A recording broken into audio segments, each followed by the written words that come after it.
When we navigate around the forum, now that we fetch all our data asynchronously, we see that the data appears in random order, causing the forum to look weird. I'm thinking that it would be nice to have everything in place before we display the contents of the page to the user. In the meantime, while we are waiting for the data, we should display a loading indicator or a progress bar. This requires quite a bit of work, so let's do it in baby steps. The first step will be to hide the component's template until its data is fetched. To do that, we'll use a data property in each component, like ready, that will switch between true and false. Based on that value, we'll hide or show the component's contents.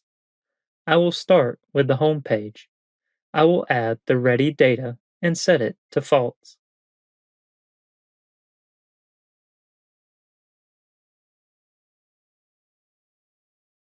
Then, I will wrap our content in a single root element and apply a VIF to it.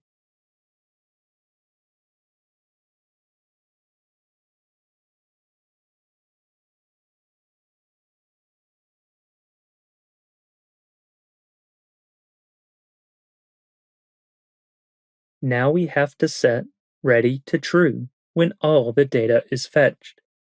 In the components created hook, we fetch all the categories and their forums.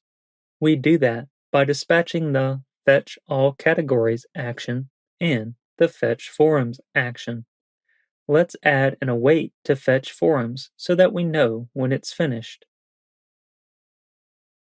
Then, after we know everything is loaded in, we can set ready to true.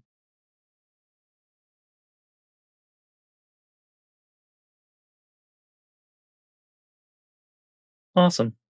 This time, the categories and the forums are displayed together at one time.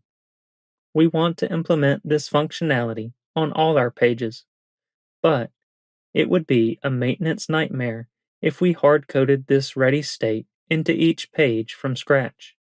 In the next lesson, we'll scale our solution and implement it on all the pages.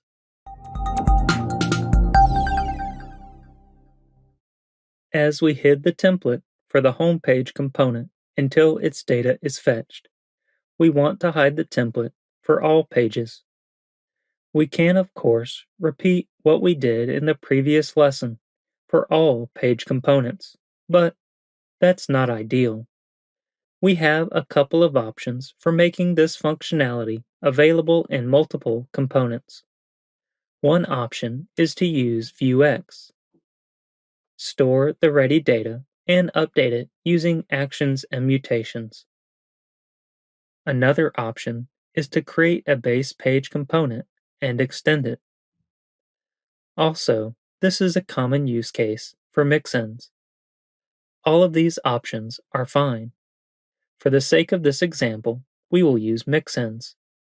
Mixins are a flexible way to distribute reusable functionalities in Vue components. A mixin is an object that contains any component options, like data or methods.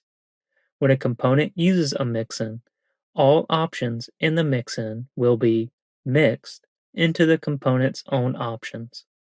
Let me show you. First, I will create a mixins directory inside the source folder. Here, we will create our mixin, which we will name something like page component mixin, or maybe async data status.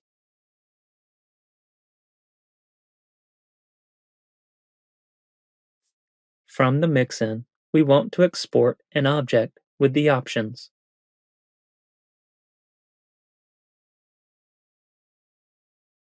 To begin with, we can add the data option that will include the ready property.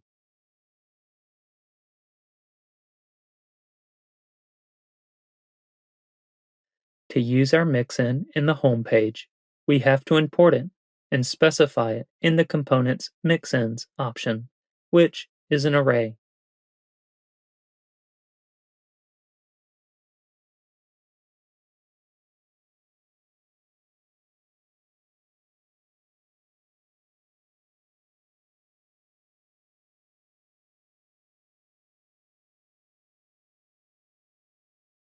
Now we can remove the data from the component, and hopefully, back in the browser, the home page will work as it did before.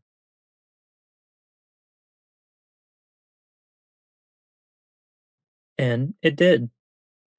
In the home page component, we set ready to true directly when all the data is fetched, though it is more elegant to create a method in the mixin to do that, since in the future we might want to do more things when the data is fetched. For instance, we might need to emit an event. Thus, I will create a method that I'd like to name fetched.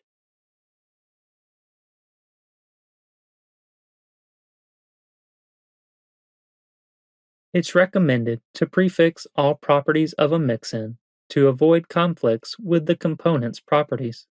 For example, ready is a property name that you or any other developer might use on a component that uses our mixin. I will use the mixin name as the prefix, and I will separate it using an underscore so that the ready property will now be async data status ready. We will do the same for the fetched method. In here, we just want to set ready to true.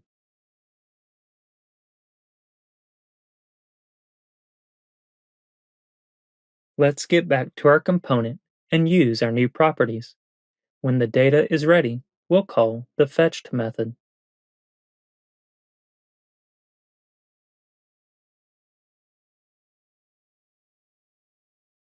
We also have to update the ready property on our VIF. This convention might feel a bit frustrating, but we not only guarantee that the mixin's properties won't produce conflicts, but also it's straightforward to find where the option is defined.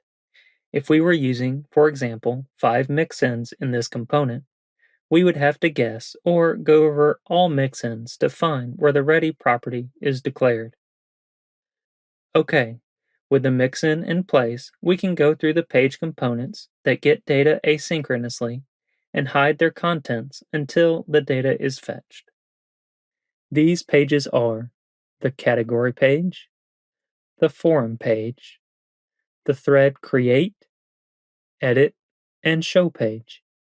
For the user related page, we will come back soon when we implement authentication.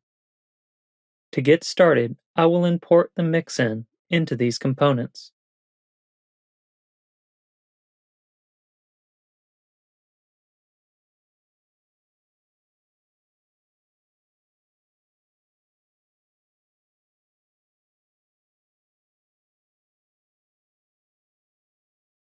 Then, I will define the mixins property.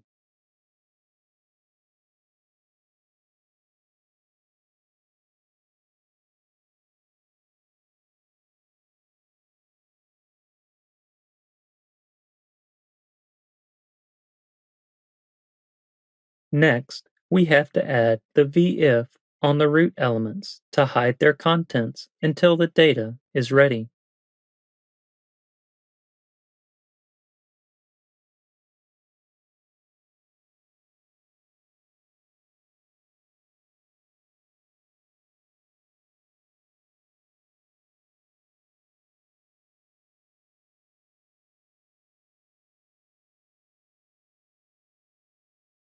In many components, we were hiding the template until a property, like the forum, was fetched.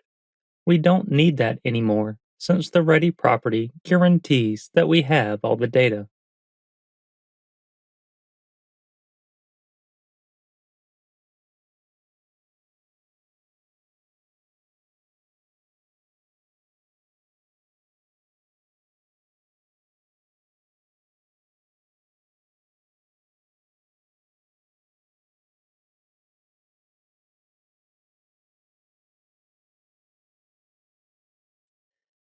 Lastly, we have to call the fetched method coming from the mixin when all the calls are done.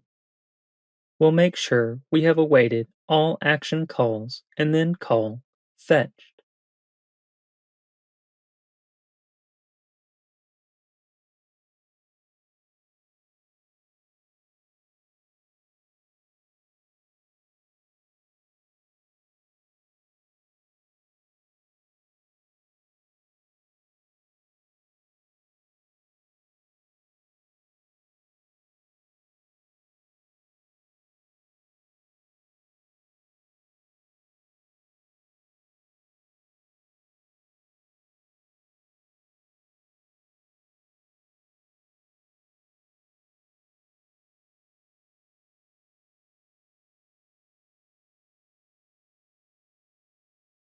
Okay, looks good. Let's browse our forum to ensure that we didn't break anything.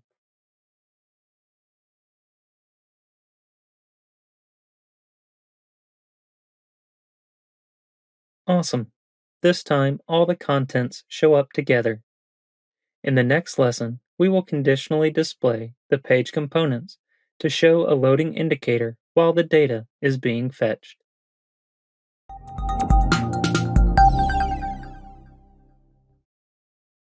In the previous lesson, we hid the page components templates until their data is fetched. As a result, we see a blank page while we are waiting for the data. We can go a step further now and display a loading indicator until we eventually display the components template. If we were to do that in each component separately, we'd conditionally display the contents or the loading based on the value of ready.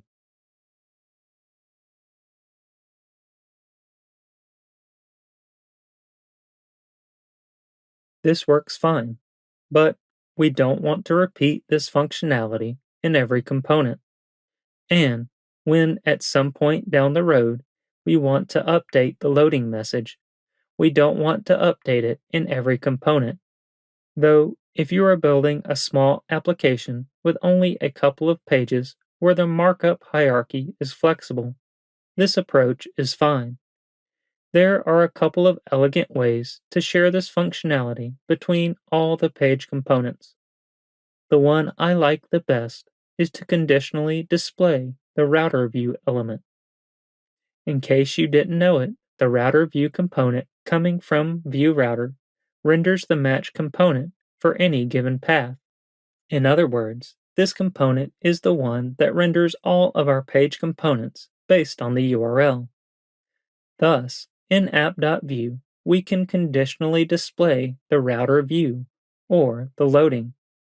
I will remove the logic from the home page and replicate it there.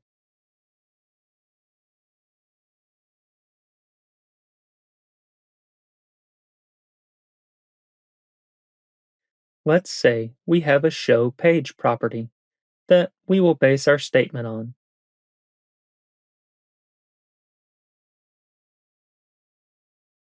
I will add the show page property and set it to false by default.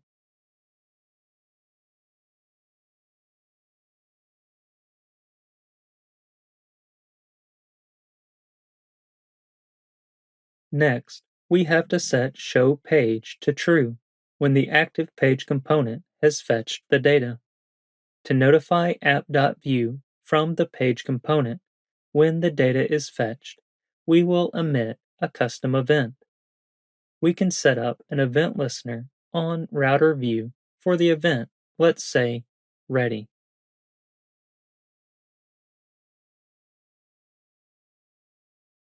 When the data is fetched, we set the show page variable to true. Next, we have to emit this event from the page components. All these components call the fetched method from our mixin when they are done. So, here is the right place to emit the ready event.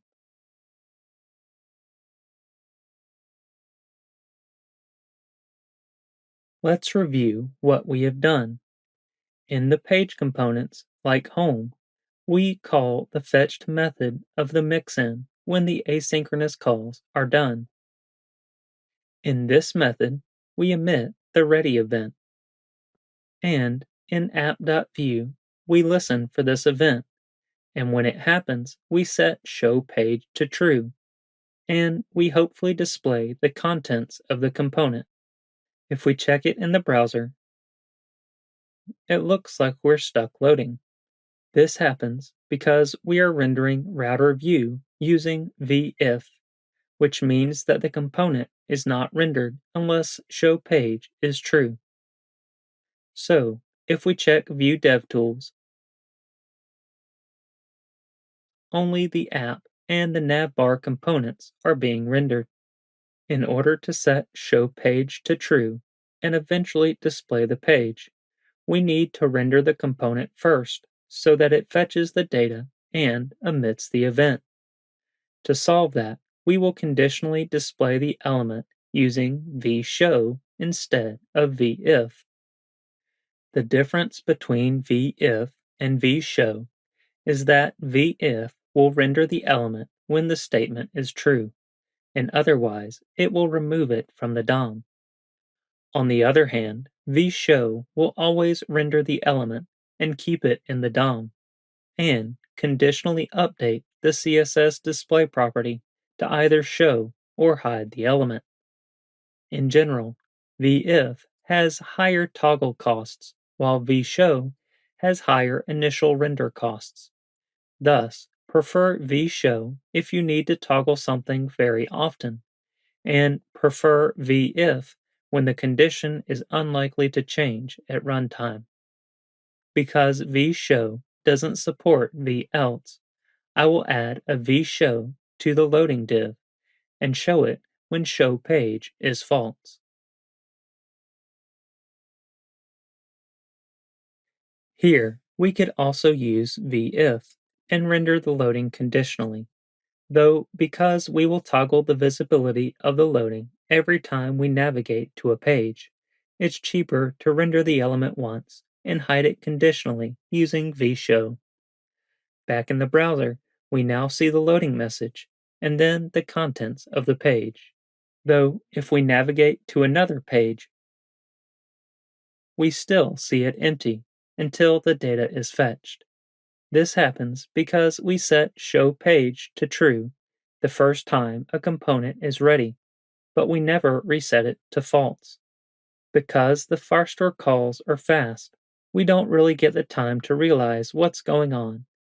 To help us, I will delay all the calls by setting a timeout before resolving the promise in fetch item, which is the base action that all fetches rely on.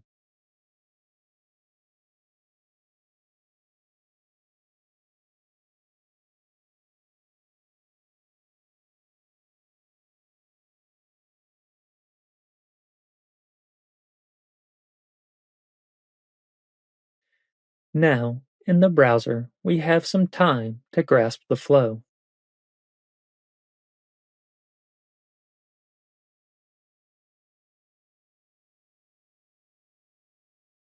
So, you see that show page is false in the beginning on a fresh reload. Then it becomes true and never changes back. The time when we want to reset it is right before we navigate to another page. To run code before navigating to another page, we can take advantage of view routers before each method. Inside app.view, in the created hook, we can access the router under this.router.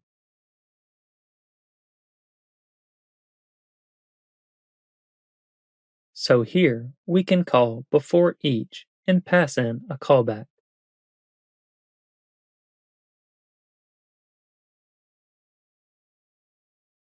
Inside the callback, we want to set show page to false. If we check back in the browser,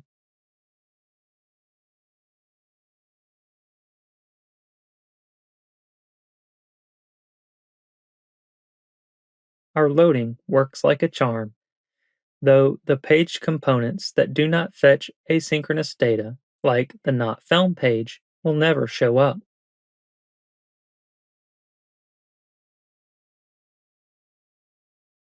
This happens because they do not emit the ready event, and show page never becomes true. Let's fix that. Here, we can use our mixin, but we can also just emit the event in a component's lifecycle hook, like the created.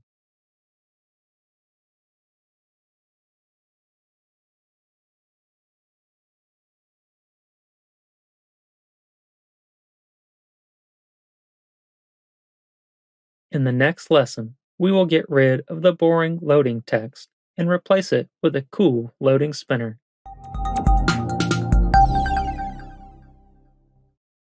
In the previous lesson, we added a loading message.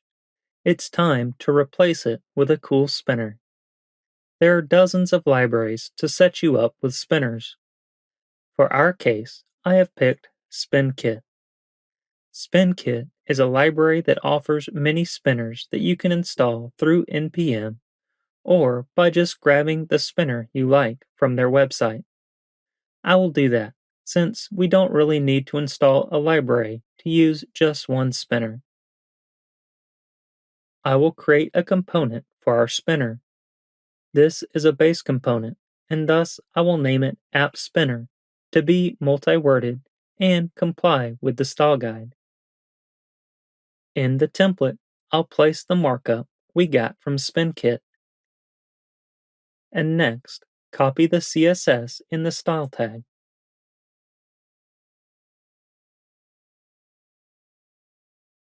I'll also make it scoped, since the styles only apply to this component.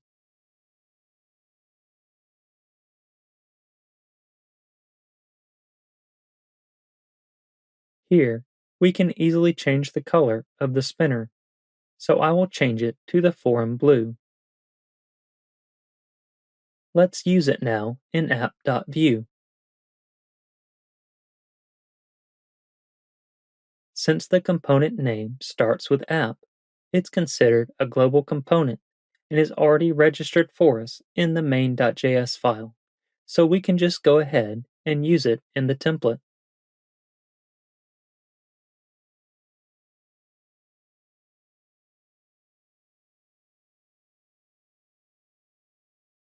Back in the browser, we now see our spinner while we wait for the data. In the next lesson, we will implement the progress bar. Even though our spinner is just fine, we can make our application even fancier by displaying a slim progress bar right before the nav bar. In Progress is a great library that provides exactly that.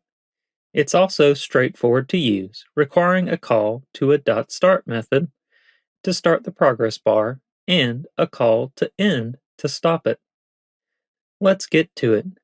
I will install it using npm.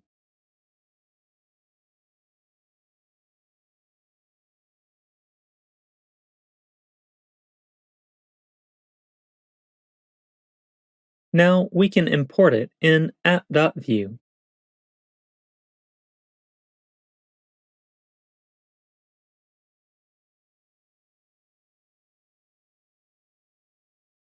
We also have to import its CSS inside the style tag.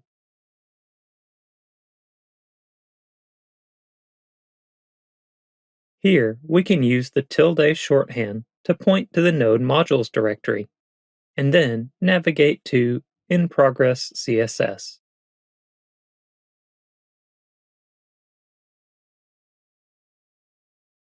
Good. We want to start the timer every time we are about to visit a page, thus in the before each router method.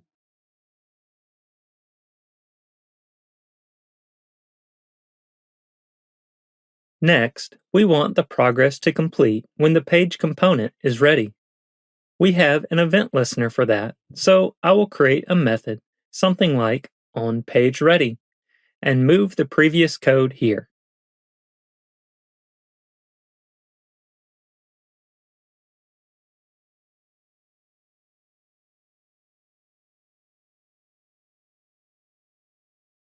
When the page is ready, we should also complete the progress bar. Thus, here we will call inProgress.done. Let's check it out in the browser. It works great. Cool. Though it feels a bit slow, and the spinner on the right is a little bit excessive.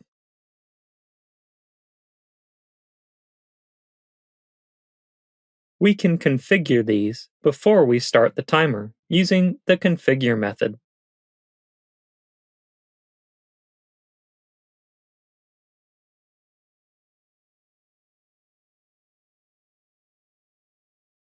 I will set the speed to 200 milliseconds. and hide the spinner using the Show Spinner option. Next up, I don't really like the color of the bar. There is no option to change that, but we can target the element using the hashtag progress.bar and set the background to the color that we'd like.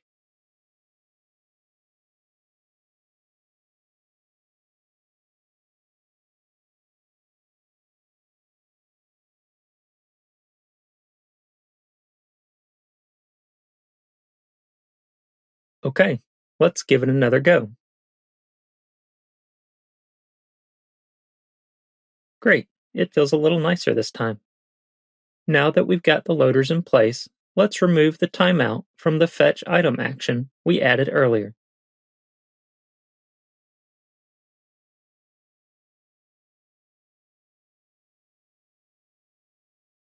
And it's fast again. I can barely see the spinner, but it's still there and will be especially important for slow connections.